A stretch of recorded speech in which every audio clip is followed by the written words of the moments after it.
Hello Bunny Boilers and welcome to the first of my random Xbox Live Arcade game reviews. The way this works is I go onto the most popular list for Xbox Live Arcade games, I skim through them with my eyes closed and then just stop randomly and I review whatever the game is that we land on, which in this case, as you can see, was Plants vs Zombies. I was actually kind of pissed off at this point because I landed between Mortal Kombat and Sonic the Hedgehog 2, which are two unbelievable games.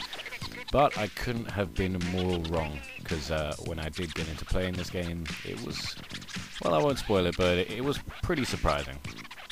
Now, the game Plants vs Zombies was made, or released at least, in May 5th, 2009.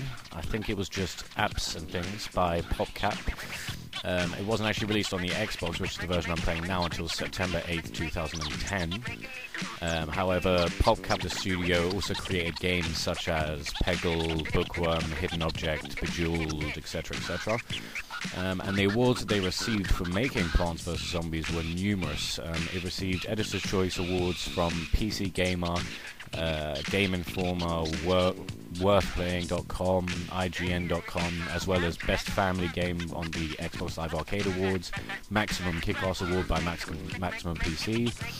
It was named one of the 50 best iPhone apps of 2011 by Time Magazine.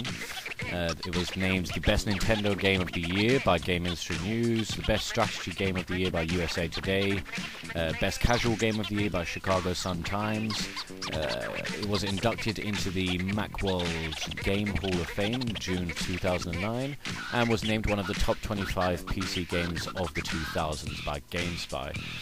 And there is good reason behind that, because this game is so simple and yet so addictive. The general idea behind it is that this is your house, and your front garden as well, or it could be the back garden actually. There's a couple of zombies just chilling on the other side of the bush, and your job is to plant things that will stop the zombies from reaching your house. Now this is the tutorial level, so in this level you only have one strip of grass, and that's the only strip that the zombies can actually walk down.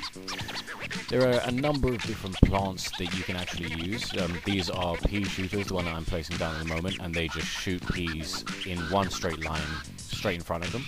Meaning that, for example, if a zombie was to come from the top right corner and make towards the house, the pea shooter that I have in play at the moment wouldn't actually be firing at him at all, it would only fire in front of him.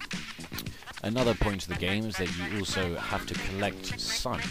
Now, sun will fall from the sky, as you can see there, it's just appeared, so you can collect sun from there. There are also different plants that you can plant which will create sun. Things like sunflowers and certain mushrooms and things. This becomes extremely helpful during nighttime levels, which you do come across, as there is no sun falling from the sky, and you need sun to plant all of these plants that are defending your house. So, for example, each one of these pea shooters costs 100 sun points. And every time a sun falls from the sky and you collect it, you gain 25 sun points. So basically what you have to do is try and work out the best ratio of plants that create sun and plants that will stop the zombies from attacking or reaching your house. Because obviously if you make too many plants that produce sun, they won't actually attack the zombies, they'll just sit there and produce sun and the zombies will just walk up and eat them.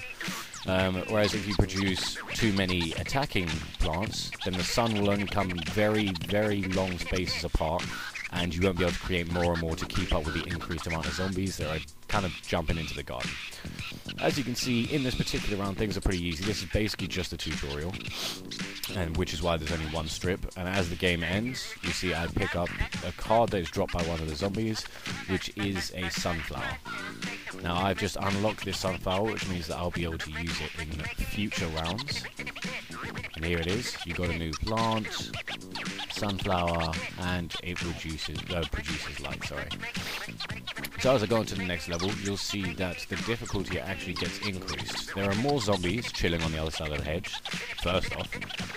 And second of all, the space in which the zombies can walk across, the grass space, is actually increased. So from one strip to 3 strips, which means I'll now need to distribute plants evenly and make sure that you know, I can stop the zombies from getting in. Now, as I unlock the sunflower in the last round, I'm going to start using it now, as this is kind of still a tutorial level, so they're basically just giving you, well, not only reasons to plant the sunflowers, but it's pretty much saying, right, plant 3 sunflowers, as you can see there. Plant 3 sunflowers this round. So I just follow the instructions, plant the 3 sunflowers. And you'll notice that not only does sun come from the top of the screen now, but if you watch the sunflower also drops sun. Which means that putting down 1 sunflower doubles the amount of sunlight that I actually get. Which means I will be able to create other plants to defend the house twice as fast. Now, of course, if I put down 3 sunflowers, I'm timesing the amount of sun that I'm receiving by 4, which is ridiculous. But, of course, like I said before, if I had just put down them sunflowers and the zombies had started coming straight away, I'd have had no defense. Now, there are a number of achievements you can receive while playing this game, and they will count towards your Xbox Live Gamer score. For example, the achievement I just got there was Soil Your Plants, and I believe it was Planted Your First 10 pea shooters, which are the shooting ones. You can also unlock equipment, such as this shovel, which I unlocked at some point.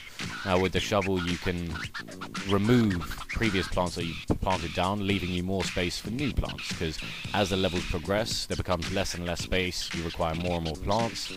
And then they also give me this nice tutorial with a gentleman called Crazy Dave, who I'm a big fan of, and he basically is here to talk me through how to use the shovel. Now, this game is extremely entertaining, and time flies by when you play it, to the extent that when I sat here and played this game for about 15 minutes, well, what I thought was 15 minutes, 3 hours had actually gone by. It's absolutely addictive and absolutely crazy. Now, the little characters that keep making an appearance, such as certain zombies will send you letters and stuff saying that they're going to come and get you. Crazy Dave makes an appearance every now and again, helping you out. And introducing you to new game modes as well, because not only do the people you meet change, but the games themselves change. So this one is based around bowling, apparently. Because Crazy Dave's crazy, he decided to do some zombie bowling with you by rolling walnuts at zombies. So as you'll see here in a second, the way that the game is actually played completely changes. Rather than planting plants which will defend the house from the zombies, I now have to place down walnuts which will then roll into zombies in a kind of bowling fashion, I suppose. Now, I didn't get this at first. As you can see here, I'm freaking out a little bit with how this works. I tried rolling it manually, then I realized if you put it down there, it'll roll towards them. Now, it's these little extra games and extra characters that they introduce to you that keep this game so entertaining. Now, not only that, but there are reward systems. You can compare how well you're doing with all of your friends. There are co-op game modes, online game modes, and leaderboards, of course. Now, this means that not only can you get into this game, but as time goes on and your gardens get more complicated and complex, such as this, in one of the nighttime gardens, you'll be able to show your friends exactly what strategy you have to kind of approach the zombie apocalypse using these plants.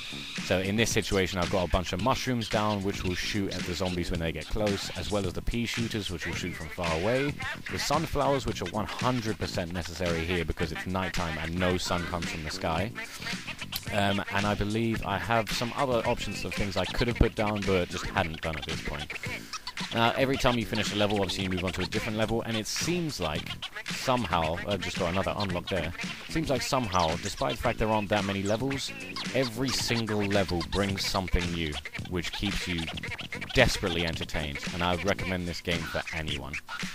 Now, as per usual, Kirk and Bunny on the left will take you to a previous tips and tricks video, Chudley Bunny in the middle will take you to a previous comedy video, and, of course, Borrow Bunny Jr. on the right will take you to one of the previous commentary videos. Now, if you like what you see, make sure you hit the subscribe button bottom left. You can also check out my Facebook and Twitter, where all of my updates are posted at the bottom of the screen there as well on the icons.